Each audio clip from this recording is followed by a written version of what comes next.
শীত লাউয়ের মরশুম শেষ। ফলন শেষে গাছটি মৃতপ্রায়। ঘরের চালে এখনো রয়ে গেছে বীজের জন্য রেখে দেয়া লাউ। সবকিছুই স্বাভাবিক। এর মধ্যেই বাড়ির মালিক লক্ষ্য করলেন অস্বাভাবিকভাবে গাছের গোড়ায় ফলেছে অসংখ্য লাউ। কিন্তু এখন লাউ হচ্ছে, দেখেন এই ছোট ছোট হতে আছে, কিন্তু এখন বন্ধ নেই, এইসব ডালটা কিন্তু এখনো হচ্ছে ওইভাবেই।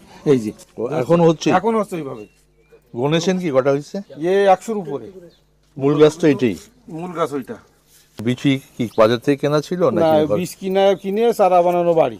আচ্ছা, মানে আমার আরো প্রজেক্ট আছে, সেই সব জায়গায় লাগাইছিলাম, এটা এই জায়গায় লাগাইছিলাম। তো অন্য প্রজেক্টে কি এরকম না, এরকম হয়নি। সে প্রজেক্ট সব লম্বা লম্বা বড়টাই হয়েছে, কিন্তু এরকম গুড়া হয়নি। হঠাৎ করে এই নিচে এরকম হওয়াটা আসলে আমরা ভেবে এখনো দেখিনি। আপনারা কি এর আগে দেখেছেন এরকম কোনো? হ্যাঁ, এটাই প্রথম। এটা তো স্বাভাবিক লাউ, নরমাল লাউ। বিষয়টি সম্পর্কে জানতে ভিডিও কলের সদর উপজেলার কৃষি কর্মকর্তা এবং উপসহকারী কৃষি কর্মকর্তার সঙ্গে যোগাযোগ করি।